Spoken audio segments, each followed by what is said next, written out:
Birinci суроо Советбек Рустамбекович sizge берилет. Отырып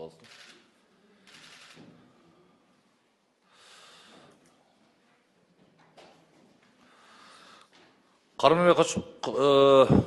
Саламатсыздар депутаттар. Карманбек Кучкорбаевич, сизге мына элдин эң көп азыр таң калыштырып аткан суроосуна жооп берип койса, так жана кыска кылып туруп, жакшы жеткиликтүү кылып туруп. Учурда коомчулуктун жардамы менен Хамза, Аслан, Байхан деген бөбөктөрүбүзгө акчалар чогултуп жатат. Элге рахмат бирок. Мына президентибиз, урматтуу президент Садыр Нуркожоевич баш болуп, мына активист жанагы жигиттер Аскар Авто Дубай деген жанагы Атакул Пайпай деген жигитибиз бар. Ошол жигиттер мына түп көтөрүлүп кыргыз. Мен өзүм да мына Нокатта кече жүрүп келдим. Айылдарда жүрөт, биздин өзүнүн айылда айыл башлар чогултуп жүрүптүр. Биз да үй бүлөбүз менен ата-энем, бир туугандарым колунан келген немесин коштушу жанагы коробкасына. Эми ошол жерде айылдагы элдерде кызыктуу суроо болуп атат да. Бул кандай оору? Бул сейрекешүү сыма деген оору кандай оору экен дейт. Бирок ошол ооруга керектүүчү Золген сыма деген кымбат дары кандай дары тактадыңыздарбы, такта бербейсиздерби? 170 миллион сомдуктагы бир укол болобу деп ар кандай талкуу, барган жеринде эле ушу талкуу болуп атат. Ушул жөнүндө bir жакшы айтыңызчы, мына угуп турайлы. Саламатсыздарбы, урматтуу биздин депутаттарыбыз. Бул оору боюнча бизде маалыматыбыз бар, бирок ушул дары боюнча бизде жок болгондуктан, кымбаттары башка мамлекетте болгондуктан акча чогултуп, ошол жактан алганга туура келди. Ал эми биз ошол мамлекеттерге кайсы жерге бара турган болсо дагы министрдин атынан кат жазып, жардам берип, каттарды жөнөтөбүз. Посольствого. Ошол дарыны алып келсе, ошол дарыны алгандан кийин айгабы? Бир эле жолу колдонобу? Ооба, бул деген канчалык эртерээк пайдалана турган болсо, ошончолук тез жардамын берет. Эми жардам берет деп коюп отура бербестен, ар дайым эле мындай акча чогула бербейт. Өзүңүздөр көрүп турасыздар. Азыр мына орозо айына туш келип калып, как раз орозо битирлерди ошол жака салышты. Массалык түрдө салды. Эгерде жөнөкөй мезгилде кыйын мындай сумма чогултуш, өтө кыйын. Ошон үчүн Кудай сактасын, эми оору айтып келбейт экен, шифасын берсин жаш бөбөктөргө. Бирок даяр туруп, жеңилирээк бир жолдорун карап койсоңуздар жакшы болот. Бүгүнкү күндө өлкөдө сыма оорусу менен ооругандардын саны көптөп жатат. Канчабы бар?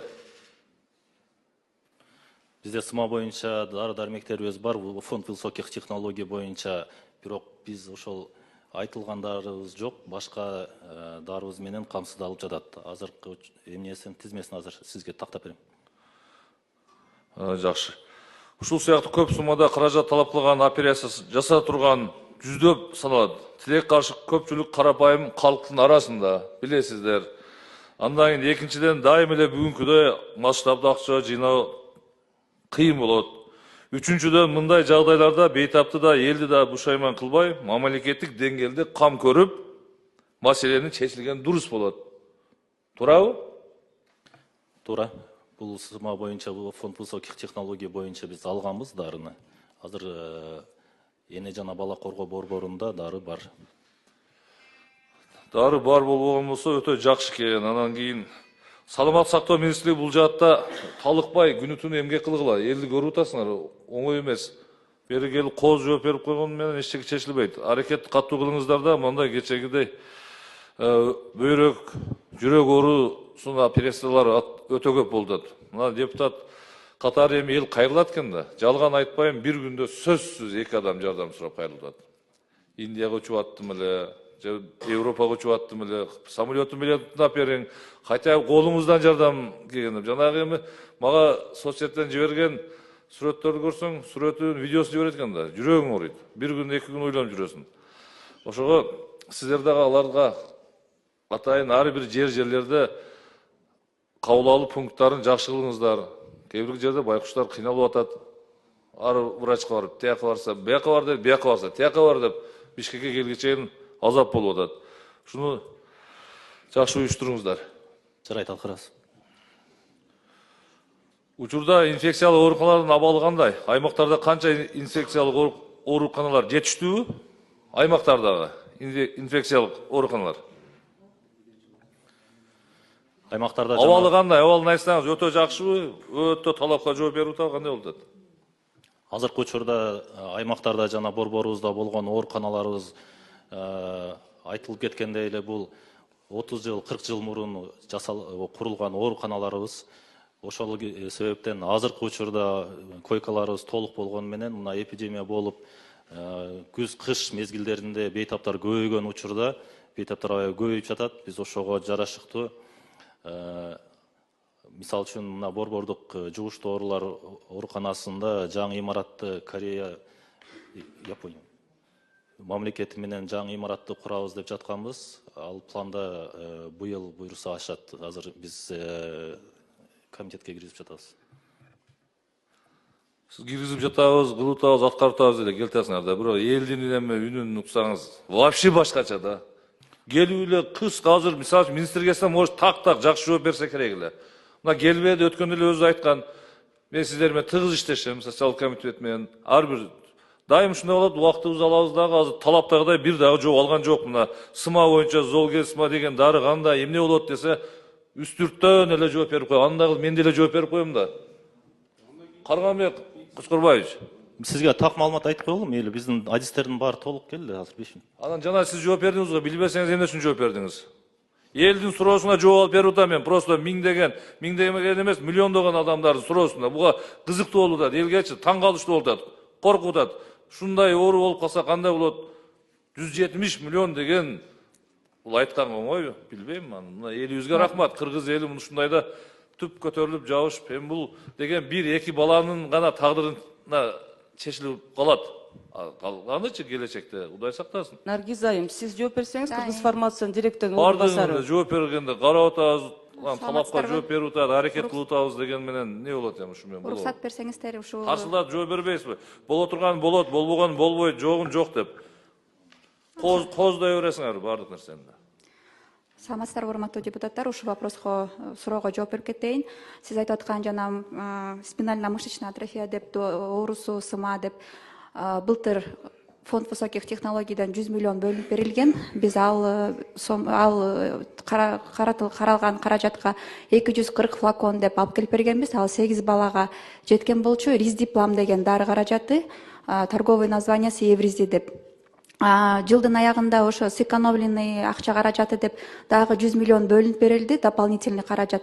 Ага дагы 240 флакон азыр 8 балага алып келип берип, түшүрүп, Энсомитке тапшырып берип атабыз. Ошондо былтыркы 24-жылдын ичинен 480 флакон Риздиплам дарысы алып келип толук берилди, 200 миллион сом каражатына. Сыма оорусунабы? Сыма оорусуна. Золгесма деген. Жок, Риздиплам деген дары каражаты. Евризди. Заменитель жок, заменитель эмес, бул оригинал.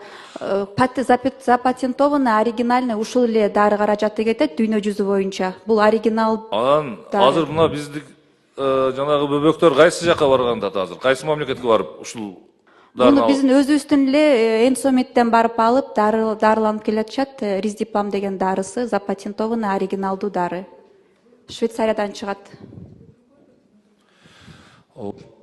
Сыма деп ошо. Сиз башка эле Жок. суроолор жооп берип атасызбы? Ошол эки сиз айтып аткан дары, сиз аналогду айтып атасыз, мен оригинал дарысын айтып атам. Сыма деген спинально-мышечная атрофия деп биз бир эле дары жөнүндө. Мен башкача айтып аткан жокмун эч убакта. Сиз түштөн кийин келип алып, башта айландыра бербесеңиз өзүңүздүн туура көрүп.